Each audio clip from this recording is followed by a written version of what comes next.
Welcome to the Brattlecast. We've got stories about books, old, rare, and out of print, the people who buy, sell, appraise, and collect them. It's a first-hand look at second-hand books. I'm Jordan Rich with the proprietor and my dear friend from the Brattle Bookshop, Ken Gloss. And, you know, we talk about a lot of heady things. We've talked about Bibles and we've talked about science and all that.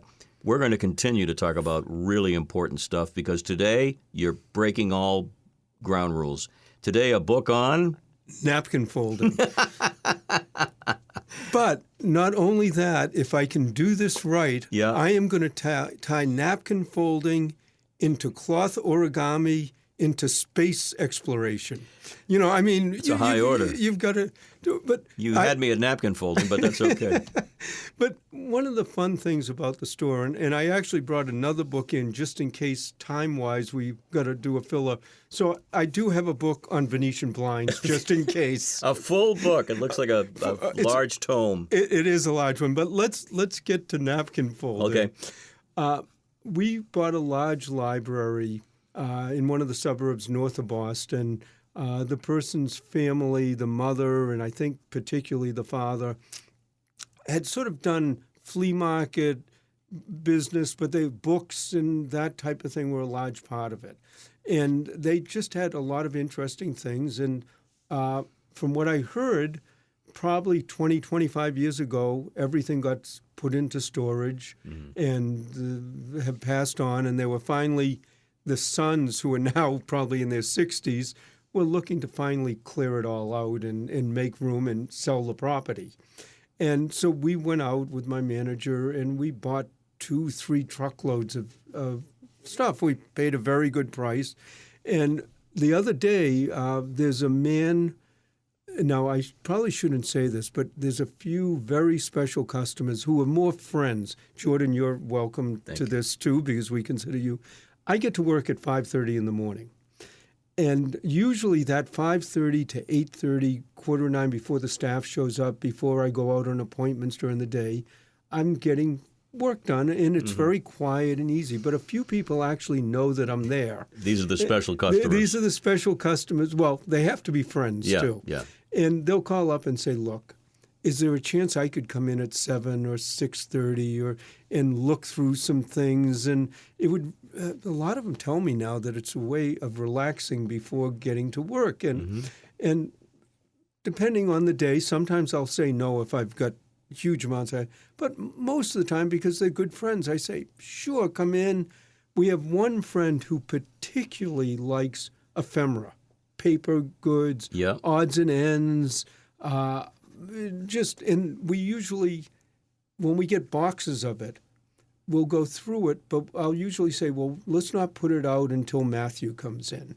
And so that he gets first look, and he comes in every month or two, and he tells me some good stories about, in any case, and we've gone out to dinner, and like I say. So we got this group of stuff probably about 4 or 5 months ago, but it was such a large amount. I hadn't gone through everything. I got tied up in buying other things, and I said, well, there's a whole bunch of boxes back there. Why don't you look at them?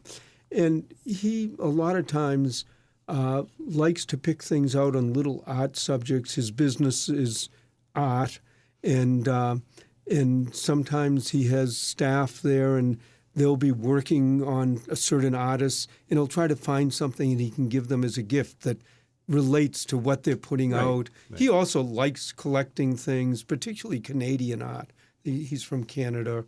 But every once in a while he'll pick out a few things that, you know, I'll say, wait a minute, no, this is something I want to hold on to, or it's a little more expensive than he wants to give as a present. But he deals with catering a lot, some of his people who work for him and stuff. So he went through and he found this book on napkin folding. The book is literally, that's what it's about. And he thought it would be very nice possibly to give to one of his people, but it was something I wasn't ready to give up. One of the reasons I wasn't ready to give it up, was I thought this would make a really interesting thing to talk with Jordan about on a podcast. Now, you have to know something about me. I was a very active busboy in my teen years, and we had certain napkin folding styles. It wasn't that difficult, but I bet the book has it. It was sort of an angelic look, a triangle fold. Well, one of the things the title is Napkin Folding, a series of fully illustrated original designs. It's 2 shillings, so you can tell that it was done in London. Yeah. And what era? What are we talking about? This is probably around the late 1800s. Oh, that's so great. This would have been when, if you went into a hotel, the caterer, hotel and innkeepers, a lot of ads in it because it was a catalog, dinners in celebrities. But then, it was 200 egg cookery. Mm-hmm. But then you start going through this, and literally, it's showing you folds, how to fold. But then some of them, you start looking. Wow! Now, Jordan, when you worked at restaurants, if they told you to fold a design that sort of comes out and looks like a bouquet of flowers, I would have said, I need a college degree to do all that. What's interesting about this? This is the YouTube of its time, right? Because people would go to YouTube now to try to figure it out. Look at that, the ornate nature of these things. And of course, we're talking about this without anybody being able to see how fancy they are. Matter of fact, what I might try to do is one of the people at work really does a lot putting things on Instagram. So when this one's going to come out, I think you should. I'll get this my one God. looks like a palm leaf. Palm leaf, yeah. So first of all, I love the way it gives the instructions. Now, my guess is, even with these instructions and even with showing some of the folds, unless you had an instructor, I can bet you I could try to do this and it wouldn't even come out close. Listen, I had trouble putting together tricycles when I was a dad at a young age, so I don't expect me to be able to figure that out. Now, here's one that looks like a candle holder. It does. And I'm guessing this must be a foot or two long of the napkin. Now, it looks like a magic trick. How do you do that? You have to have a stick of some kind inside, right? It's all just folds. Wow. But one of the things that I look at that, and sometimes when you go to restaurants and when you get up to go to the bathroom, they come right over and they fold it up. Yes. No way that they would. They're not going to be able to do anything that crazy. Now, I love this one. Another one with, it looks almost like you're having a castle at the top of a mountain almost. Mm-hmm. But, and it has all sorts of lines of where the folds are. Now, I said at the beginning, I was going to relate this to origami. Well, in many ways, when you look at it, it is origami. Mm-hmm. I mean, it's, how you take this plain object and fold and fold and fold and fold. One of the great things about working at a used and rare bookstore, and one of the things that I collect, and people ask me a lot of times, what do I collect? We downsized recently. Actually, one of the times I'm going to come in here, and Joyce suggested that I talk about her collection of just one book. She has a collection of Anne Frank. So one of the times I'm going to do that. That would be very interesting. But what I do, and I'm going to pull out my iPhone, which nobody can see, and I'm going to show there's a thing on my iPhone that is called Stories. And I have either one word or a little paragraph or thing. And well, wait a minute. You showed me years ago now a notebook, but this is the digitized? This is the digitized version. Oh, I love that. And it's just hundreds and hundreds of stories. So when I got the napkin folding, it immediately made me think of, I had a niece that lived with us this is probably 20, 25 years ago. She lived with us. And then as she got into college age, she rented an apartment in Cambridge. She was probably in her mid-20s, later 20s. And it was a 3-decker. For those of you who know Boston, the Boston area, they would have apartment buildings. Triple-decker. Triple-decker. And you can't say decker. No, decker. And, there would be 3 families. Sometimes the owner would live in one, but the rents would subsidize the others. And it was in Cambridge. It was right off of Mass Ave. And this teenager with his father moved in to one of the apartments. I think it was below her. It might have been the other way around. And this teenager just happened to be hired as a full professor at MIT. Mm-hmm. He was a teenager. Doogie Howser type. Not medical, but professor. Not medical. And he was hired as a professor of origami. Wow. And basically, he could fold one of her birthdays. I don't know whether she still has it. I hope she does. He took a big piece of paper and folded it, one piece without any cuts, and when you unfolded it, it said "Happy Birthday," but it was the letters were all. I mean, how you could possibly do that with one piece of paper?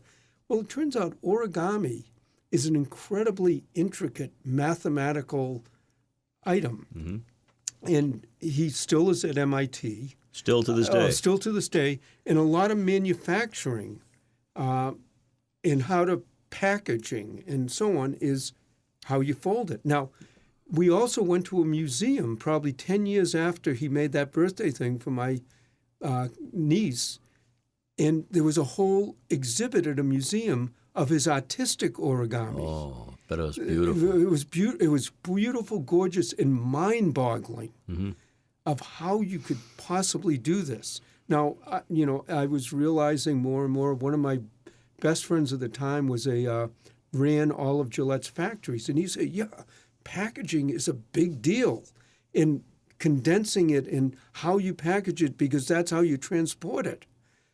Well, see, now that's. I remembered you said three things. You said napkin folding and origami, which I said I can see the connection after seeing the book. What's the third thing? Is space exploration. Space exploration. How does it tie in? Well, MIT and this is something I advise anybody, if you can, go to the new museum they have. MIT just opened a new museum. It's a lot of fun. One of the problems with the museum, though, is I think in some of it you need an understanding of what they're talking about before you even understand what the exhibit is. But I found it fascinating. I wanted to learn everything. But what is one of the first things you walk into? And this I'll give a plug to one of our customers.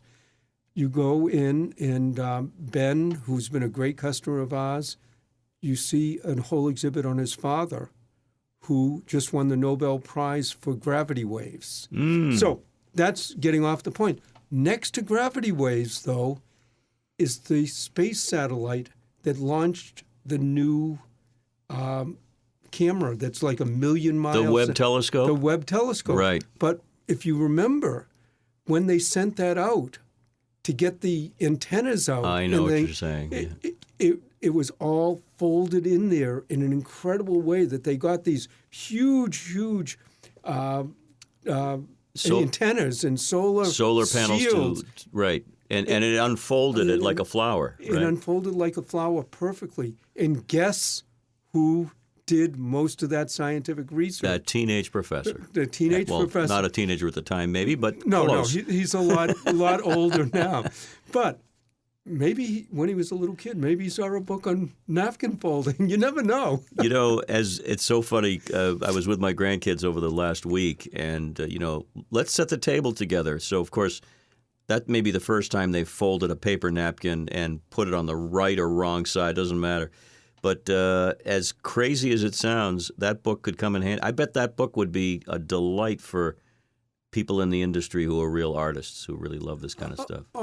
There's no question that if you're a caterer or you're a restaurant owner, and I can't imagine that some of them would look at this and say, gee, do you think we could do that? Or even if you put it as almost as an exhibit as you walked into the restaurant, or if you walked into a museum or a book. The Harvard has a huge collection of cookbooks. I mean, it's one of the biggest in the world. I can't imagine that somewhere within that collection isn't. This would have to be. The only problem with ornate, gorgeous, beautiful, hardly imaginable napkins is you don't want to use it. Well, like I said, Can I have a bib, please? or an exhibit. In a restaurant, I'm saying. I would imagine that they don't do that for the lobster bibs. Yeah, no, they just roll it out. That is one of the craziest and neatest things you've brought in. I love the fact that it's from an era that is bygone, but it's just remarkable to think that somebody. And here's the thing. Someone took the time because they had pride in their work and they wanted to share it with others. They wanted to share it in others, and somebody had to think this up. When you see, again, maybe what I'll do is when I get back, I'll talk to my staff member who loves Instagram. Oh, this is definitely something people would love to see. Maybe we'll put out a whole series of napkin folds. And then we'll have a competition in the fall in front of the store, a napkin folding competition. I'm just thinking of promotional ideas. That would be a lot of fun, but I don't want to be the judge. I'll let you be the judge because I don't want to say anyone's is. Yeah. It's hot. As long as they're clean, that's the first step. This was fun. You continue to amaze me, and I'm just a conduit to the audience, but so much to learn, so much to have fun with learning, and I can't thank you enough. Well, it's one of the things that makes what I do so much fun, because one day you might be dealing with postcards, one day with Life magazines, one time with very, very rare literature or early science books, and then you get napkin folding. Napkin folding. Sometimes the mundane is the most magnificent in its own way. Ken, thank you so much. It's great fun. The Brattlecast will just roll on with more great stories. And I really appreciate you hosting. You get me going. My wife says, when she describes it to people, she goes, Jordan does a great job with the sound, the technology, which Ken would never be able to do. And then he goes, tell me about. And all of a sudden, I start rambling, and then she says, he reins me in a little. Yeah, it's floodgate time, and you're the easiest guest in the world to have on, whether we do live radio or this podcast. It's a lot of fun. This has been the Brattlecast. Thanks for listening. We'll catch you next time.